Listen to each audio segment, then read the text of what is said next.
my success is measured by the amount of peace that I have. That is so good. Oh, you get it. That is so good. Welcome to the Creators Loft Podcast, the space for creatives who aren't just dreamers, but doers, where storytelling, faith, and creativity meet. Here we dive deep into the minds of artists, entrepreneurs, thinkers, who are changing the world with their art. I'm your host, Justice. Let's get into the conversation. Let me get into my mode here. Yes, Oprah. Okay, let me lock in because... Woo! All right. Welcome back to the Creators Loft Podcast. Today we have another special guest, the Erika Layne. Okay, you deserve the in front of your name. Yeah, it's definitely given that. I wanted to start off first. Tell the people who you are and what it is that you do. I am lots of different things, but I think first I'm an artist. And a mom, a daughter, all those things. Yeah. And then I'm a photographer for my profession. And I've worked for myself for the past 10 years or so. Before that, I was a teacher. Did I know that? Oh. Yeah. I can see that. I can see teacher. What did you teach? Tell us what you taught. I taught photography. Of course you did. I mean, and graphic design and a little bit of art here and there. Yeah. Okay. To high school students. Yeah. Okay. That I'm sure was interesting. At an all-girls school. At an all-girls school. Yes. Let's start there. What made you want to start teaching? Like what motivated that decision? I didn't want to start teaching. Okay. I found my way to that because I had been out of college for a year or so and like tried to make it as an artist on my own, and it just wasn't paying the bills. Yeah, I hear you. I met up with my former art teacher, and we had lunch, and she was like, well, you know, there's an opening at the school that I'm teaching at. It's different from the high school that I went to. Okay. And it was an all-girls Catholic school. And it's interesting because I didn't see myself as a teacher. I didn't go to school for teaching. Right. And at independent schools, you don't necessarily need to have an education degree. Oh, okay. You just need to know what you're doing in the field that you're doing. Yeah. So, yeah, I applied. I mean, she got my information, of course. I applied and did an interview, and they were like, well, we think you know enough to be teaching. And I basically like converted my high school and college projects into like put my own spin on it. Okay. So you were able to come up with your own curriculum for the students too. Yeah. Was that fun? Was any part of that like... That was fun. Being in the classroom was the funnest. Okay. What I wasn't cut out for were like progress reports and... You know, keeping track of everything. Yeah. My ADHD brain was like, Okay. Yeah. Listen, overload. Yeah. Okay. But I don't know, I felt like it kept me young. Well, I was young when I entered, but I just loved working with the kids. Yeah. Yeah. I hear that the high school kids can be a little brutal. But I feel like the art kids might have been a little different. I think the art kids are good, but not every art kid wanted to be there. Like they just needed a credit to graduate. Yeah. Those were interesting, but they ended up perfect in their own way. But yeah, most of the kids in the class wanted to be there because they had other choices. They could do music, they could do ceramics, they could do any number of things. But yeah, photography and graphic design, that was fun. Yeah. So I actually wanted to start with how we met and how we first connected, because what I didn't realize was how, significant that moment was for me in my photography journey, for sure. Yeah. It was like my first step out into saying, this is something I want to do. Yes. And I'm taking it seriously. Yeah. I feel like you're one of my students too. No, low-key, yes. Oh my God. So that's when you said you're a teacher. I said, oh, that makes sense. Okay. Because that aligned so perfectly when I reached out to you. So you want to tell them the story? I don't. You tell them. Okay. So I was in a position where I wanted to take my photography seriously, and I didn't know what that would look like. But I remember there was a certain feeling that I felt after seeing your photos. And it was like, she doesn't just take pictures. Like, something about her photography it tells a story and it makes me feel something. And that's what I did know when I started off, like what I wanted to do. And so, but I was trying to find my voice in photography. Like, I didn't want to just do family shoots just to do family shoots or, graduation photos. I wanted to tell a story with my pictures. Yeah. And I saw that with you. And so I don't know what courage came over me to reach out and say, can I have you shadow me? Or can I shadow you? But yeah, I felt bold in that moment to say, like, the worst she can do is say no. Yeah. But you said yes, and I said, oh, snap. What am I? Wait, do you remember our first, like, did you come to a job? I'm No, just forgetting. I came to your house. You were like, come through, like, pull up. Oh. And yeah, we spent the entire day in your home. You were showing me your plans. I took some pictures of you. I remember that. You showed me your studio. I was like, this is the dream. Like, now. Yeah. Look, this is the dream. Right? Like, yeah, like, super inspiring. And just to see that also that you were so, and I hope that you don't take offense, you were regular, like a regular, because on social media, a person can look, big and just on this pedestal. But it was this is a mom who loves plants, who loves her kids, who takes pictures, like, aww. Yeah. So in that moment, I was like, okay, I can do this. Like, this is a real thing. This isn't just something I'm playing with. Yeah. Yeah. How did you feel? Like, me coming, like, what was going through your mind, I guess, when I reached out, or what made you say yes? So I will always say yes. I guess the question in the moment is whether I have the capacity or not. But I said come through. Yeah. And I mean, I really meant it. Yeah. I don't always know what to expect when that happens. It doesn't happen very often. Okay. And I've also said come through, and they don't come through, or they don't follow up. Okay. Or maybe it's just a hesitation that they have, that they think they're bothering me or whatever. And that's not the case. Yeah. So I don't know. I'm trying to think of like, I know that I like to be with people. Yeah. And I like human interaction. Yeah. So I think I was just happy that you came through and that we did it and we got together. And we hit it off well. Yeah. And because I can easily just lay on my couch, edit some photos and watch some TV, like by myself, by my lonesome. Yeah. No, it's something that magic that happens when you collaborate with somebody. And then I don't have a lot of photographer friends. So someone who can also speak the language. Yes. It was like fulfilling for me to just sit in that moment and realize that, like, this is a thing. It was just like tangible. This is a photographer.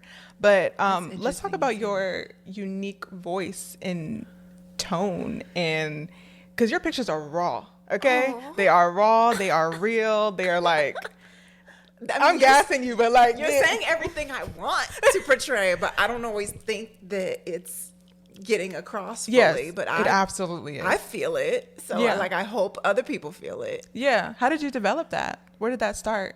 I mean, I have a film background, in terms of film photography background. So I'm always, even in the digital work, I'm trying to get back to that, kind of raw feeling.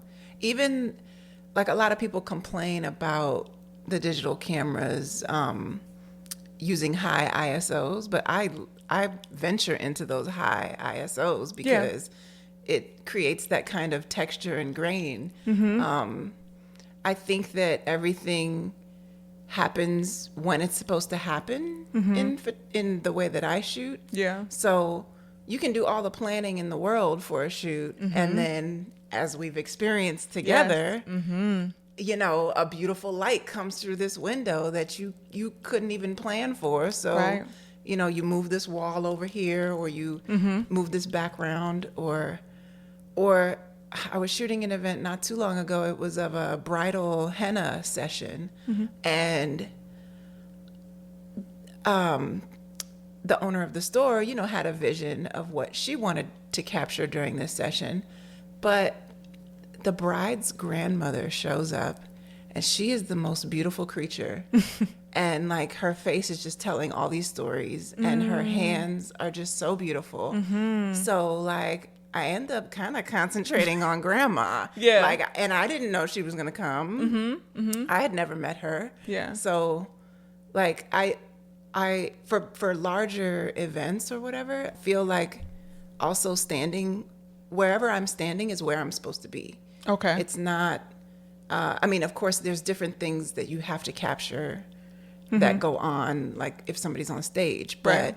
you know, if you glance over and you're standing in a certain location and you see grandma interacting with the grandchild, like that's the moment you were supposed to see. And tons of moments are happening everywhere, but like you're supposed to be where you're supposed to be. Yeah.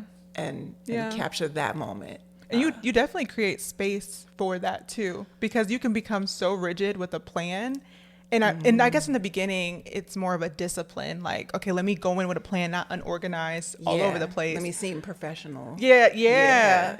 And then you get in there, and I guess as you develop more in your craft, you look for those moments, that light that comes through the window, or that person that just came, and it's like, oh, there's a story here. Oh yeah. But if you don't have the space for it, I think that's when, you know, you can go in and be like, I got exactly what I needed, and that was that. You're right. And that goes back to me thinking that every photograph is a recipe. Like for our shoot, like you showed up beautifully and you planned what you were going to wear. You planned your hair, you know what I'm saying? Like you came with that. And then the venue had, the studio had different backdrops that it had, different pieces of furniture or whatever. Like, and then I came, and we both have an eye, so we were both kind of going back and forth. Of what may look good, and it's all a recipe. Did it take a lot of like trial and error to get there, or did you so for an example, in this world of social media where there's a lot of photographers, there's a lot of media going around, it's easy to try to develop that voice by what you see. Like, I want my style to be like hers or his. How are you so secure in like, this is my lens, this is what I'm coming in with? That's an interesting question. I think it took a while to get there. But I think when other people mirror back to you like the sentiment that you're going for, then you're like, okay, this is reaffirming. This is what I want to be doing. And like, I think also like different clients will tell you what they want, but then there's an inner voice inside of you as a creative, like, well, this is what I want to do. So how can we merge the two visions? Also, I noticed something that happened like early on. I would just be worried about pleasing the client. More so than what I wanted to do. So like over time, you learn to realize the client may or may not like know the possibilities of what could happen. So why not bring up your own ideas in order to fuse them with what they want? And then you create something beautiful. Because they didn't even know that that thing was possible. Right. Has there ever been a time where you suggested something or went a certain direction and the person was like, absolutely not? I'm not good with that. I don't want that to happen. Stop. I don't want that to happen. But if the person doesn't speak up during the shoot, then like I'm not supposed to read your mind. One thing that's been happening recently, I love texture in general, but textured backdrops. And so I've been using these just canvas backdrops, but I crumple them up. Make them more texture. And more texture. Exactly. Thank you. You understand. And I crumple them up and store them that way on purpose. And I think I even learned that from somewhere. And I was like, this is a great idea, because I don't want to sit there and iron you know, a freaking 20-foot backdrop right, or whatever. So I did that, and sometimes I can feel the hesitation of a client in the moment, and I will just give them more options, like, oh, there's this backdrop, or there's this backdrop, or, you know, whatever. Or we can go outside in nature, like, yeah, you know, I let it go with the flow in the moment. But there was one time, a couple times, maybe last year, that I used this, you know, wrinkled backdrop, and the client thought that something else was going to happen in the photo, I guess, after I took the photo. Oh, okay. Like, it's like smooth it out or something? Or? Yeah. So I did. So for one of the clients, I did end up going back and like smoothing out the wrinkles in the backdrop. And it wasn't that difficult, you know, for that particular shoot. Right. Or I only did it to the few that they thought they were going to use. Like, I didn't do it to all of them. All of the ones that I give. Yeah. Yeah. Did that make you feel any type of way, or like as a creative, or just with your initial idea of it, did it make you? I mean, a little bit. I think, if I'm being honest, a little bit. But after I feel that little bit of feeling of, oh, they didn't like what I liked, then it's like I try to reel it back and be like, well, you know, that's okay. I wish they had said something during the shoot about preferring, like, you know, a solid non-textured backdrop, because I had a white, you know, paper backdrop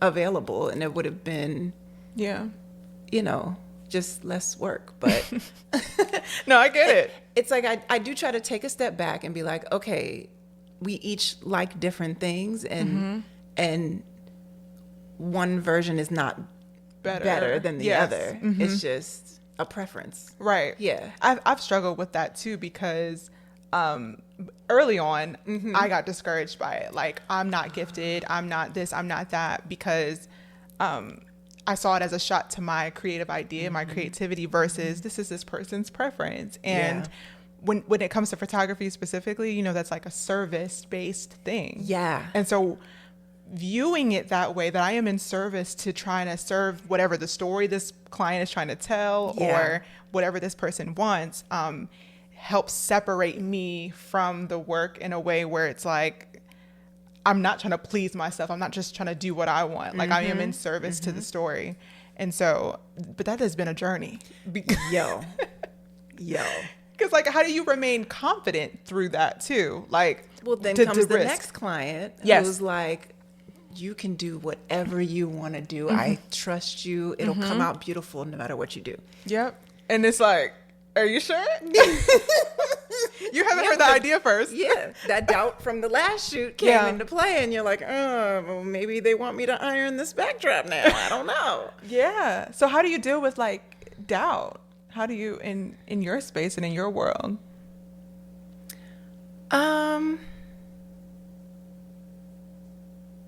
I don't know. That's a deeper one that I mean, I think it's just, again, pushing through. And the same thing we said about the client, everything, like, their preference is okay. Our preference is okay too. Yeah. It's okay to have our preferences.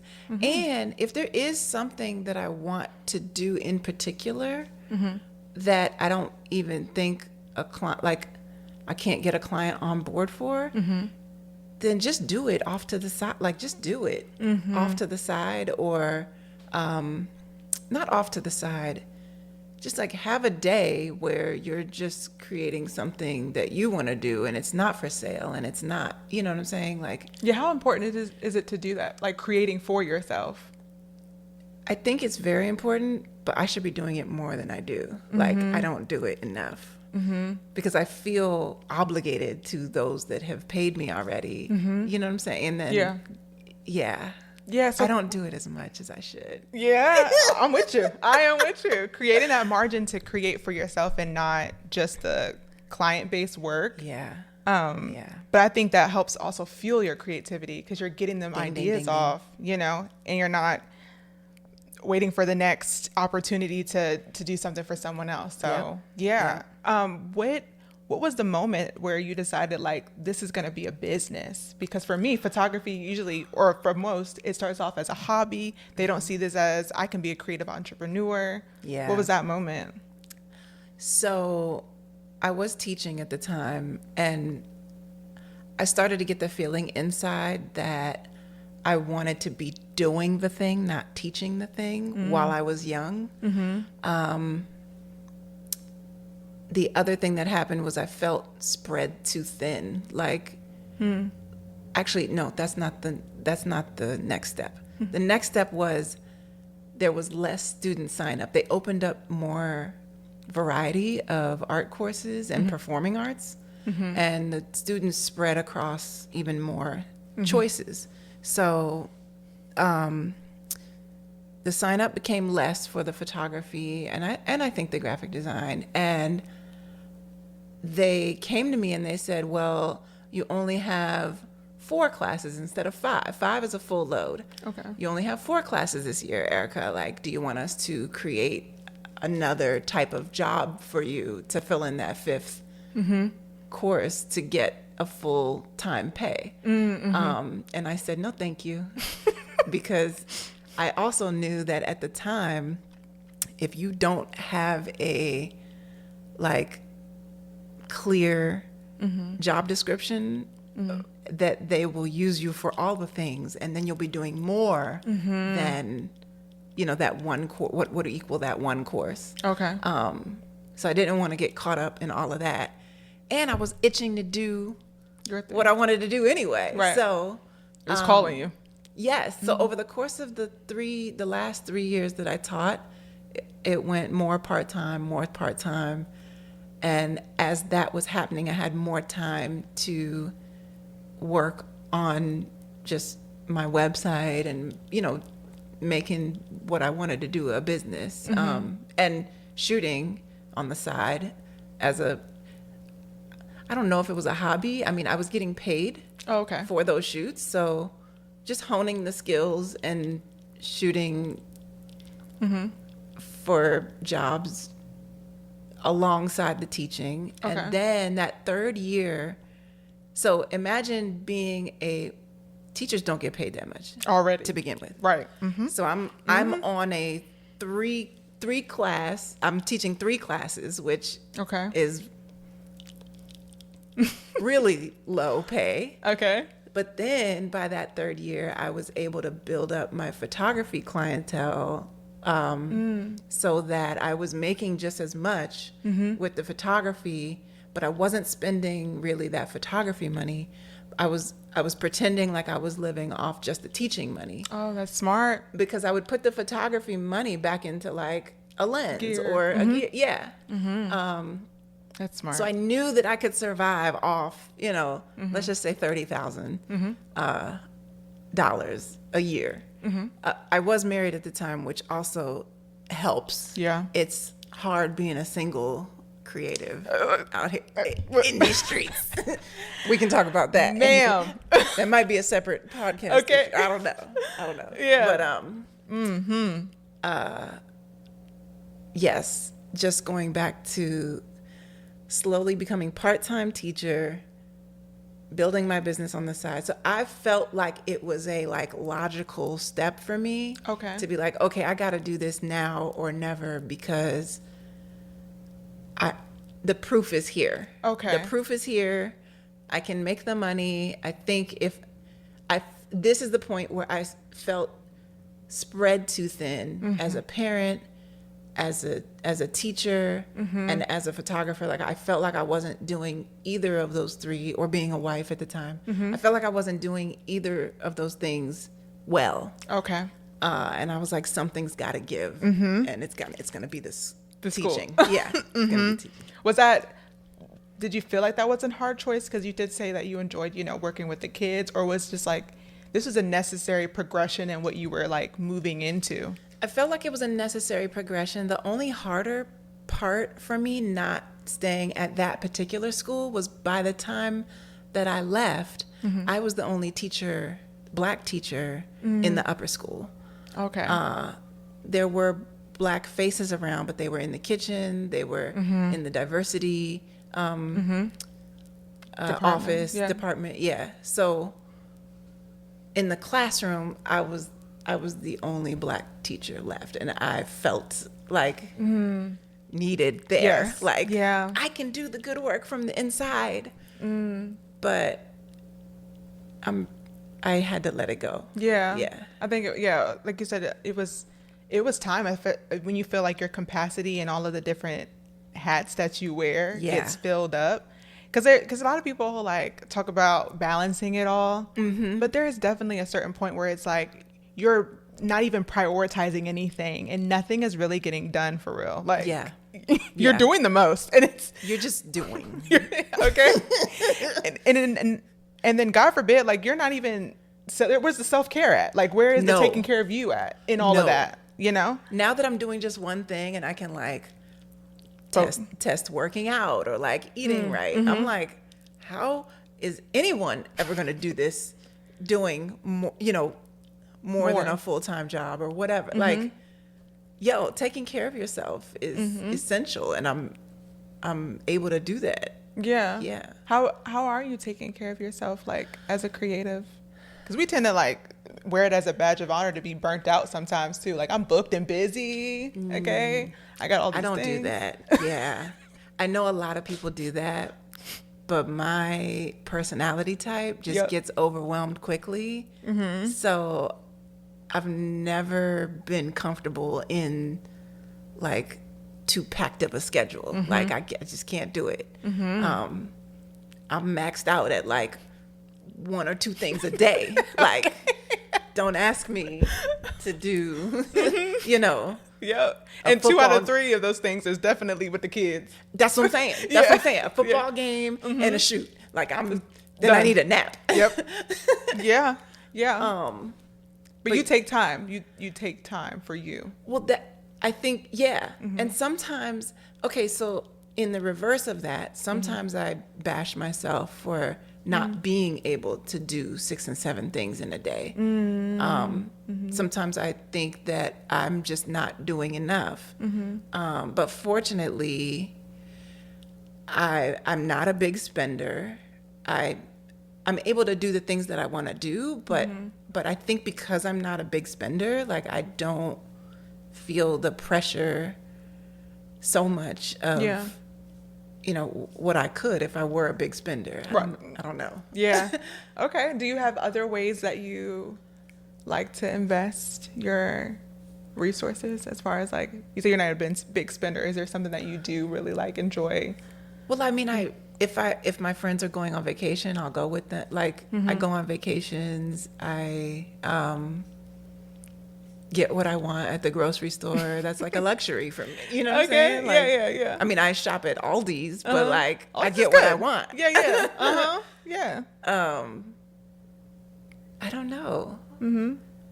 I just enjoy, I think, more simple things, and I try to find happiness in the simple things. Simple things, like, I'm able to like pick up a new craft or do a new project at the house, and projects cost money too. Although I try to mitigate those expenses. Because you do photography like full time as a business, is that still an outlet where you could, take care of yourself, or like, is that still an outlet that you can use during, like, say if you are feeling depressed, or if you want to rot on your couch and not do anything? Is it still that outlet, or you find other ways to create? Well, that's interesting, because I felt like I was a painter too, and so I haven't picked up a paintbrush in I don't know how long. My best friend picks up the paintbrush all the time, and she's figured out how to work it into her, like, what her clients want. She's a designer, so wow. I'm trying to do something like that. Okay. It doesn't have to be like for sale necessarily, but I want to challenge myself to carve out the time to do that. And then maybe, just put it out there because, that's half the battle, doing it and putting it out there. Okay. You preach to the choir. And then, just see how it's received. Even if it's not received, just do it. Yeah. So I would consider that like a self-care. And then I was in therapy, and the therapist knew that I was a creative. So she gave me a photo therapy assignment for myself. She said, okay, you feel this way. Like you feel like you're on a roller coaster. Can you take a photograph of what it looks like to be on that roller coaster? And I was like, good. oh, that was good. That was so good. Wow. That was so good. So I feel like I need more challenges like that, and maybe to learn how to, maybe that could be my journal instead of writing. But I also need to get back to writing. Yeah. Same. And for me, when I'm going through something emotionally or when I'm down bad, creating, I do express it through my creativity, but then I realize I find all these new outlets like writing poetry and, film and things. And the stories that I decide to tell are now being filtered through this feeling, and I'm getting it out without saying, okay, y'all, this is what I'm going through. Yep. It's like, how can I do it in a beautiful way? Yeah. And so that's why I asked, is photography the only outlet that can come across? But I guess you can. I don't think so. I think any project you pick up, you can bring your experience to it. Yeah. Yeah. That's good. What are some of your favorite things to shoot? Hands. You may know that one already too. Hands. Babies. I love that these babies can be in my life, but I'm not giving birth to them anymore. You do shoot kids very well too. I'm just the level of patience. And you got to be ready, because kids are they'll make one face 1 second, and another millisecond they're on a whole nother thing. But again, if you miss that face and they don't make it again, it wasn't meant to be caught on camera. It just is what it is in real life. Yeah. I do like to spend at least for the babies, at least 2 hours because of that very reason though. We're talking, we're chilling, the baby needs a snack, whatever.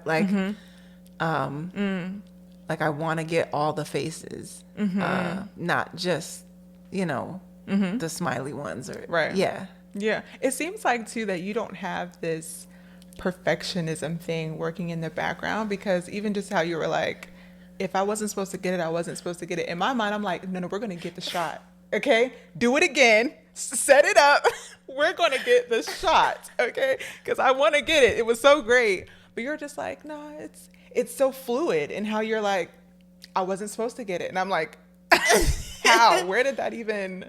Well, so okay, when you're shooting a wedding or what, there's stuff you have to get. But yes, in that I do leaving the space for the things that you don't even know that they're going to happen, or, and I think part of me saying this out loud is me telling myself this, calm down, Erika. You don't have to get all the things. Yeah. How does that translate in your real life too?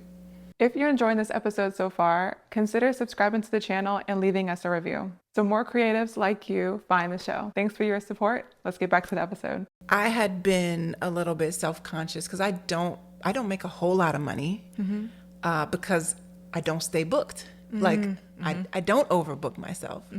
So I'm not making, $10,000 a month or even, I'm probably not making $5,000. You know what I'm saying?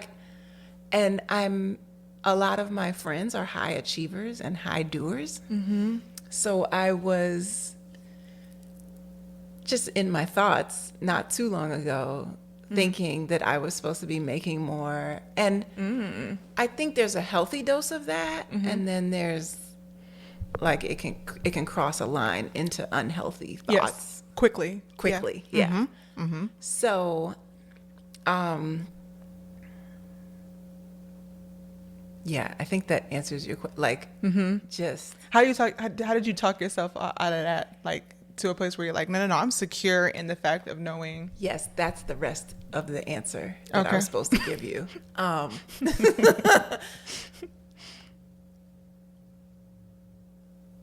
So then I told myself, like, look, these other people, they're big spenders too. And, you know, they also may have a certain amount of debt that comes with living a certain lifestyle and making a certain amount of money. While I admire wholeheartedly their go-get-emness, it's not a match for my personality. Okay. And I need calm, and it's okay for, you know, as a Black female, that we're not breaking our back, See that. you know, working to get the money. I've also been blessed with family members that have helped me out financially, not because I asked, because I try to set myself up where I don't need to ask.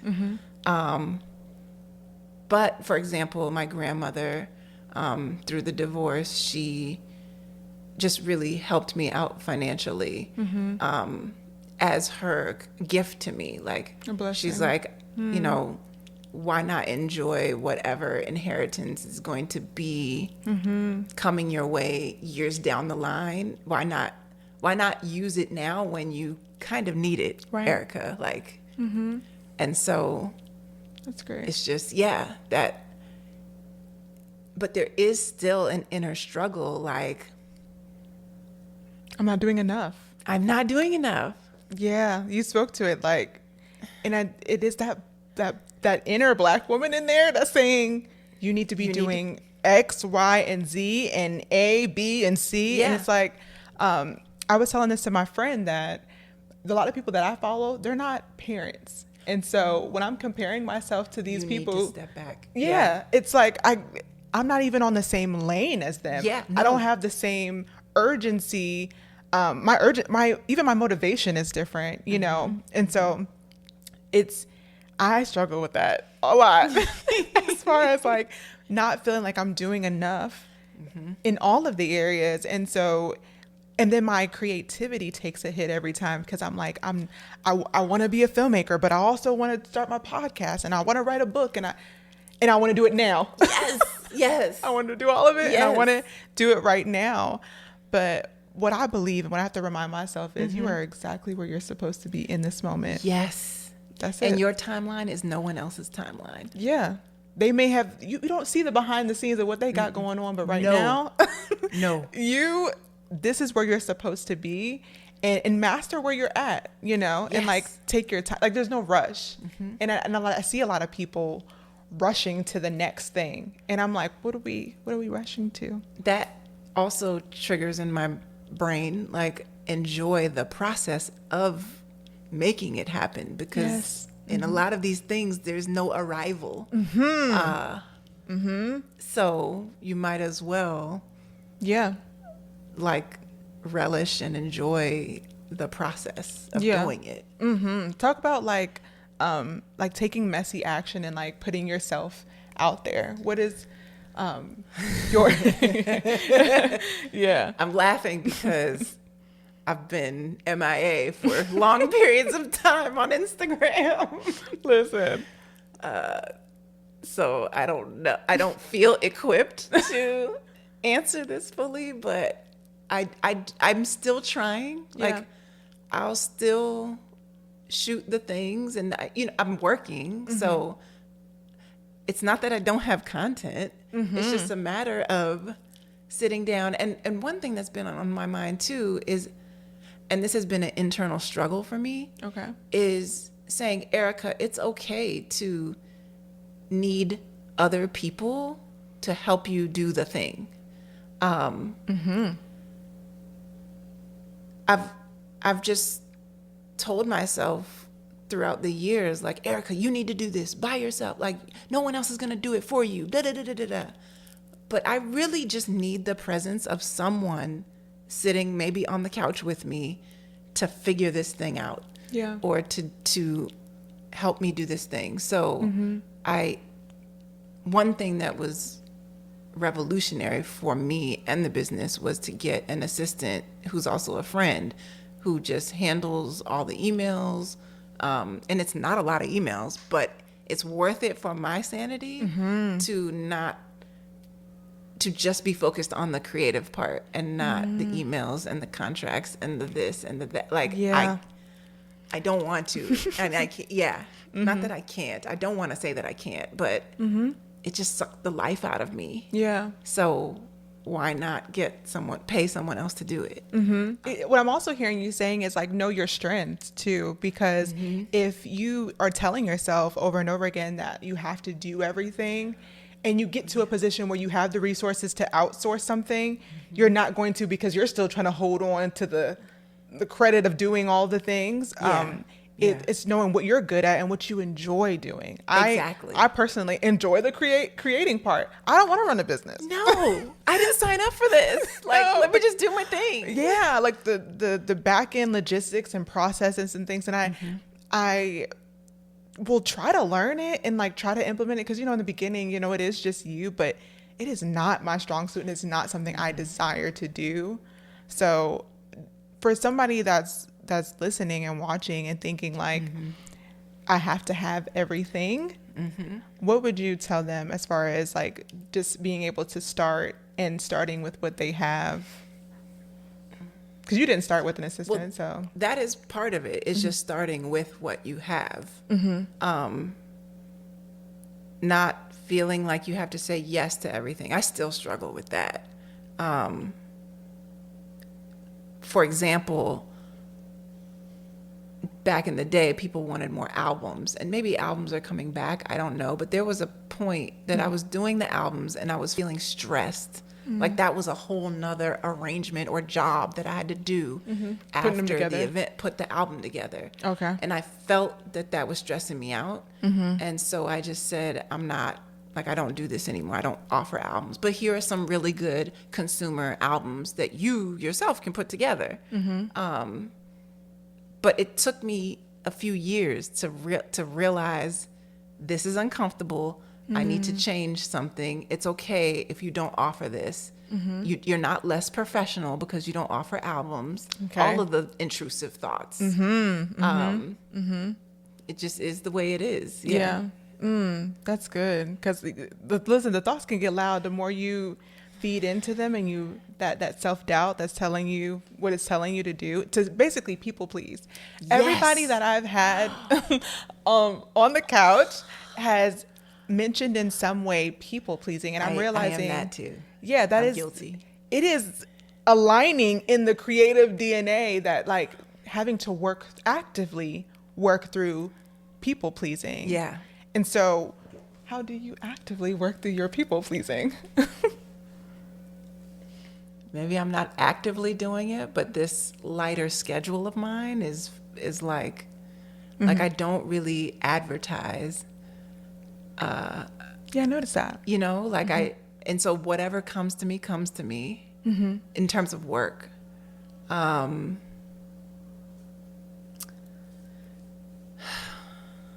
just trying to see how I mitigate people pleasing. I am guilty. Does it come up often that you feel like in this moment I'm trying to please this person, or is it just, lingering in the background and your self-talk? Like, how did you get to a point where you're able to tell yourself, this is people pleasing and we're not doing that anymore? Or, I'm going to choose me versus what this person may want me to do. So in terms of the whole people pleasing discussion,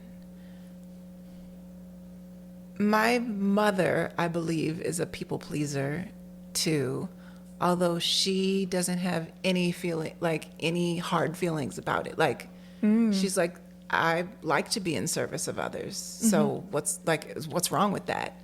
So I think I'm just being a bit more gentle on myself. Like, it's okay, Erika. Like, you like to be, like, you're in the service industry. Right.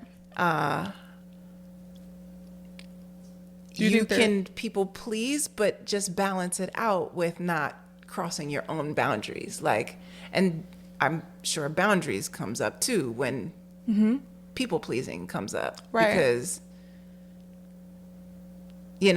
sometimes they clash. And yeah, I was going to say, I think people pleasing is the difference between people pleasing and service to me is like when you are breaking the boundaries or when you're trying to please someone and compromise yourself at the same time. That's when I'm people pleasing. But if I'm serving, I am bringing value to this, whatever this thing that I'm doing, and in service to this person. I want to help this person in some way with what I have to offer. It's people pleasing when this person is like breaking one of my boundaries and I'm allowing them. Like, let's say you're like, I can see that difference. You see what I'm saying? So yeah, I have struggled with boundaries as well. I think the thing that I'm working on right now is the boundary may have been crossed, but now I need to speak up to be like, okay, I'm having feelings about this thing. Let's talk about this, or let's see how we both can get out of here with what we want, or whatever it may be. So do you think it's important for like a creative to have those boundaries before they start, working with people essentially? Or do you think that comes with time as you begin to start working with people? I think it comes from experience. Like, you can read about delivering babies all day, and until you deliver a baby, like... Listen, you have no idea. I wasn't even talking about giving birth. We know that side of it, but I was talking about a doctor, like, physically delivering a baby, or a midwife physically delivering a baby. Like, yeah. Like, your boundary may have to be crossed before you can know that where it is. Yes. Yeah. You're right. Especially when it comes to working with people. And I think when you start to add the monetary value in it, then it feels like I have to do this thing in the way this person wants me to do it. But what someone had complimented me recently on my creative eye, and I've heard that before, but she had said it in a way where like, your eye is like your gift. Yeah. And I'm like, I never heard that before. Yeah. And so when I think about that and people pleasing, I'm like, people would hire you for your creative eye. They want your creative voice and flavor on the thing that they're doing. That's creative direction. Yeah. Yeah. So I'm trying to serve the story, but I'm also in respect to what it is that I'm bringing and hope that the person, values what it is that I'm bringing. But that's what really put it in perspective for me, that like, you don't have to go in trying to make sure that Erika loves every aspect of it. No. Like, you look at her face, okay, she doesn't like that. It's like, now I'm so out of alignment with who I am by doing that. Yeah. The word trust comes to mind when we're talking about this. And when you feel trusted in the environment that you're working, it just feels better. Yeah. So I do struggle with clients that I don't feel trust me, but I haven't been attracting them lately because I'm not like, there's a marketing structure, I don't know what it's called, but it's like a funnel, and it's like, blast it out to the world that you exist so that all the people know who you are and all the people are coming to you, and then you can say no to the ones you want. I don't work that way. Okay. So what's happening now is I'm putting, tidbits of my work out there every now and then, and maybe word of mouth from another job that I did. Maybe some people saw their friends' photos, and that's organically attracting the people that are in line with the way that I want to work. So showing up in the way that you want people to like digest you, I guess, yes. Because if you showed up blasting and putting it all out there, you would get that type of response. Because you don't advertise at all. I'm like, how did I find you? But yeah, I posted more back then. Okay. I was more consistent, and I'm trying to figure out what's holding me back from And so, yeah, we're all in the process of still navigating some of these hard concerns that we have. No matter how long you've been doing this, I used to be comfortable with posting, and now Is the desire to post there? the desire is there. Okay. And so slowly I'm like taking little videos in my kitchen of me making almond milk. Okay. But like, oh, see, we need to see that. We need to see, listen, because now we about to cut the cameras. We need to see you making almond milk. And yes. so I guess the thought there is like, I'm a photographer. Okay, so you're putting yourself in the box of like, this is the only thing I can post. But I videoed it. Yeah. Okay. Like I got my little clips Yep. of me doing it. So why not just put it out there? Yeah. Yeah. It was for the purpose of putting out there and sharing. And I used to share like a lot more plant stuff and like who cares that it's not a photograph? Well, I think that can also be part of like your branding too, like getting to know you, the person. And I guess I have the advantage because I know you, the person. And so all of these little things that you enjoy and that make sense. Yes. And it's like these pieces that come together beautifully, which makes sense why it translates in how you shoot and your eye for photography. And so I think those things, it may not be photography focused, but we want to see all of that. But so also that's like a fleeting thought in my mind. Like, yeah, it's not photography, but you've posted non-photography stuff before. But then, yeah. So I still don't know what's holding me back. Okay. And maybe it's so the other thought that I've had is getting a group of creatives together online or in person every once in a while to just do the things that nobody's holding us accountable to do, but we want to do ourselves. So like, you know, I would spend my time on the maybe hour-long Zoom or whatever, doing social media and like, because I have the content, I just need to post it. Yeah. Like scheduling And maybe being in community with others that need to do things, like a work session. Yeah. I love that idea. Oh, thank you. Let's pencil that one. Yeah. Because that would be, I will definitely attend because there's some things that are shelved right now that I think I could be just giving more attention to. And it goes back to, Erika, it's okay that you can't get this done on your own. Like maybe you just need the community aspect of it or the other person there to. There's something magical about just collaboration. And so as creatives, I feel like we can also be so siloed and wanting to create behind the scenes in the closet where no one can see it. But talk about like some of the benefits to collaborating with other people. Because I don't know if all photographers do this because I haven't worked with many. You collaborate with your clients. I don't know if you did that or is it just me? Okay. No, it's not just you. Because I'm like, well, I say those words like before we have our session. I'm like, and if any ideas come to you and like we're walking through the park and you see a spot, like let me know, because all ideas are good and also all ideas have the potential to be bad. Like I tell them not all my ideas work and that's okay. Yeah, like, and that makes it a safe space too when you do that, because it's like, oh, we're all not perfect here. Great. Especially being in front of the camera because, you know, you think you got to be a certain way because I'm used to being in your position. Yeah. And so, but you even just saying like, or me feeling on the other end that we're collaborating. So I have something to contribute here, not just my pretty face. Good. Helped me. And so I want to talk about motherhood. And how it is, one, just creating in front of your kids, but also how does being a mom kind of influence how you move? I mean, I think it definitely influences, especially when I'm around children. Like, you know, there's a maternal aspect there. I don't think you necessarily have to have kids to have that. Yeah.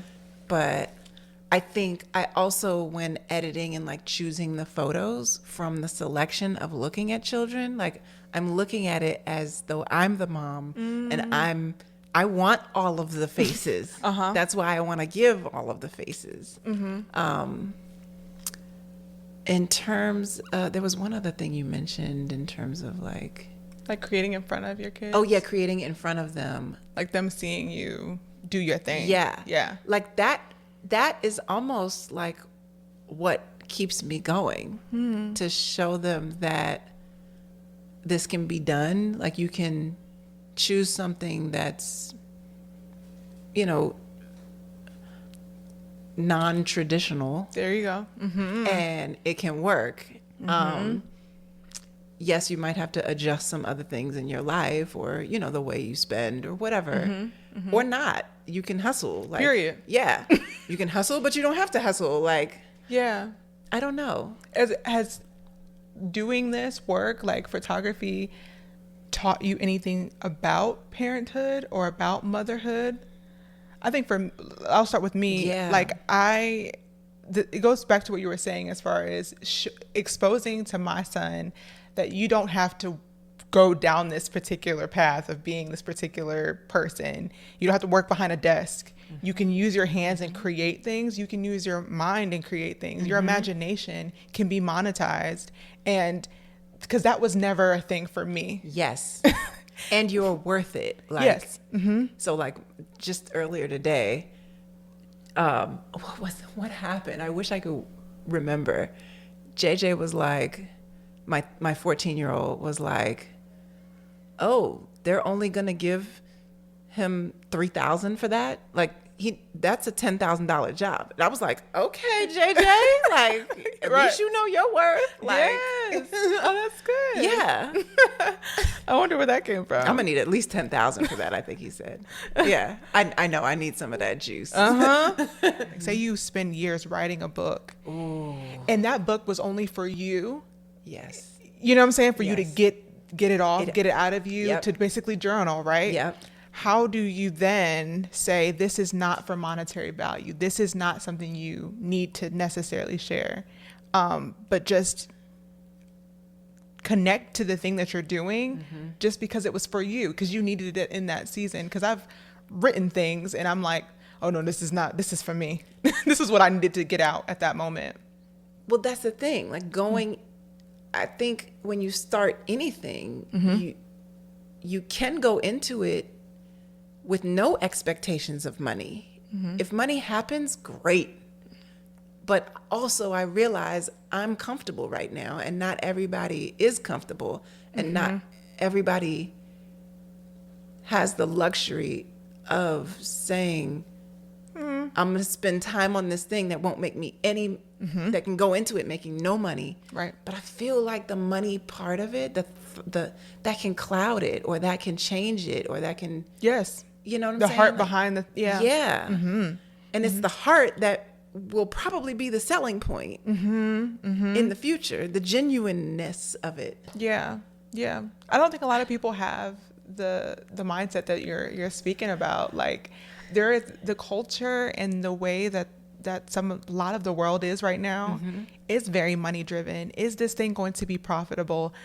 And a lot of people are in survival mode, but also people are just like, what's my next? I want to be the biggest this. Ooh, yeah. You know, like I want to be on stages. I want to accept Yeah. awards. I want to have all these followers. So how do you remain grounded in like, what does success look like to me? Okay. The thing that keeps me grounded with that is any award ceremony or accolades or whatever that's out there, they're not considering everyone in the world. They can't.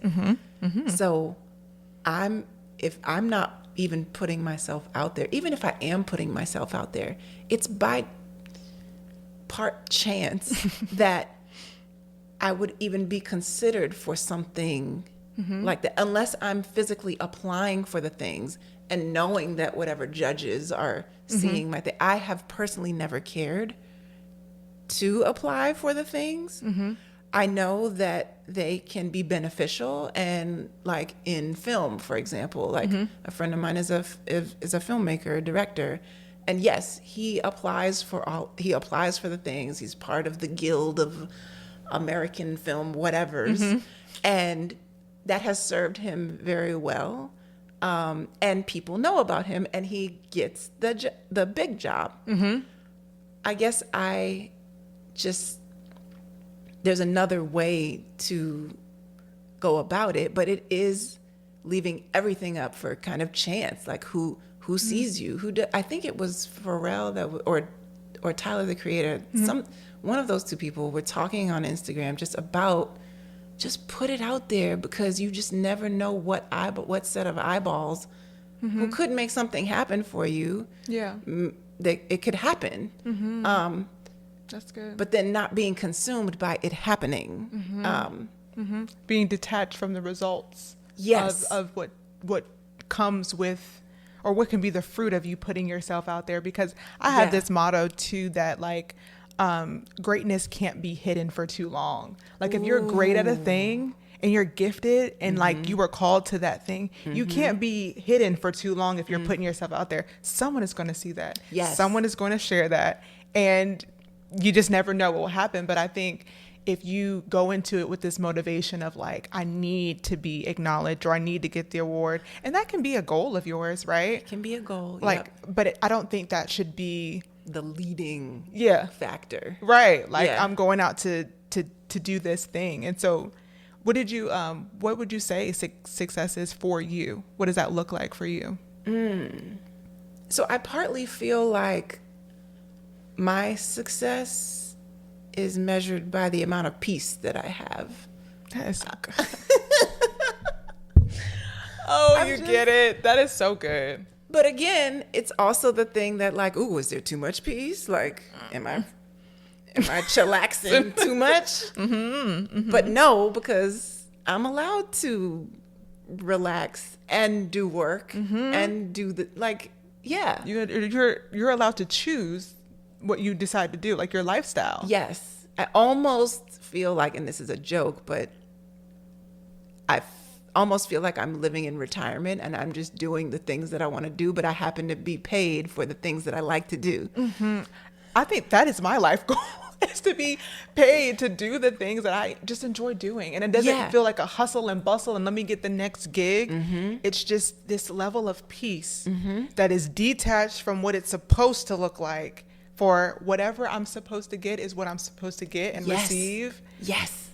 That just sounds, people, like that is wow. I desire that for everybody, to get to that mindset of like, the level of peace that I have is successful to me, that I don't have to chase. And it doesn't mean, again, that you don't have to have these big goals, these big dreams, and want to have all these other things, but that I want to do those and not burn myself out. I want to enjoy the journey and be at the right state of mind on my way to getting whatever this big thing is over here. Yes. Success for me now looks like obedience in doing the thing, and saying that like, I already know that I'm gifted. I already know this is what I'm supposed to do. So the act of me doing the thing is successful. Yes. Creating, sharing, and putting it out there. I'm already checked off the box. You're inherently a success. Yeah. It's just a matter of if other people will realize it or not. Yeah. And even the mindset, like you said, of if it's for you, it's for you. Yes. And if it's not, yes, it's not for you. It's not for you. And I'm okay that it's not for you, because I know that I am for somebody. I'm called to certain people. And so, I think there is a need for people to look at it in that way. Yeah. And not get so caught up in the numbers and the vanity metrics of what people put out. But if you just gave birth to, if your family's growing and you're feeling the pressure, like your creative ventures are not making enough money, like I understand. Why you would be torn by leading with the money part. You know what I'm saying? Like, yes, you gotta be able to not only sustain yourself, but whoever you're responsible for. Yeah, I get that. And so, getting an outside job, or just keeping the thing in the back of your mind that that's not who you are, this other thing is who you are. And being able to hold on to that. I remember feeling like when I was teaching, I remember holding on to in the back of my mind that I'm still a photographer. Or I'm still an artist. It's just, this is what I'm doing because it's the regular paycheck that I need right now. Yeah. I do love certain aspects of it, but this doesn't feel like who I am. Yeah. I'm also just serving the season that I'm in. Yes. Because. Yes. Or I'm funding this other thing Yeah. that I really want to do. Right. And that's hard because you can be like, resent your current space and where you're at and thinking that like where I am right now is where I'll always be, or I see all these people passing me in the race. And it's like right where you're at, one, you can still create right where you're at. Yes, that part. Okay, you don't have to arrive or move and do all these things. You can create right where you are, but then also that enjoying the process and the journey to getting to the place that you want to be. Like, yes, and making those baby steps. Like, yes, you want to go home after a long day of work and just sit on the couch and watch Netflix. I understand that.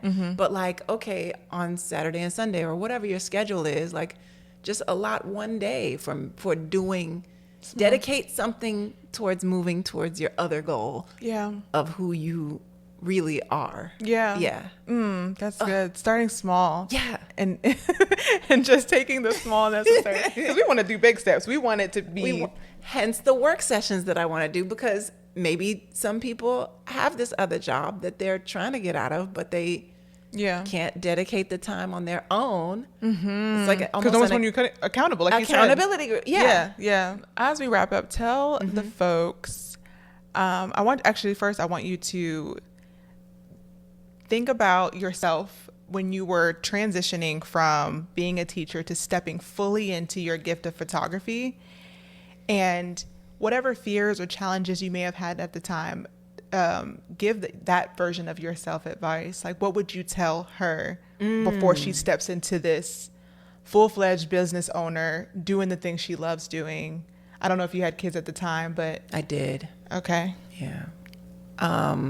One of the things is like, this too shall pass. In any like hard time, I feel like that's appropriate because it will pass. No matter how it passes, it will pass. Yeah. I guess like trust yourself too, in that not only will you figure out what you're doing professionally, what you're like, trust also that the talent is there and the jobs will come.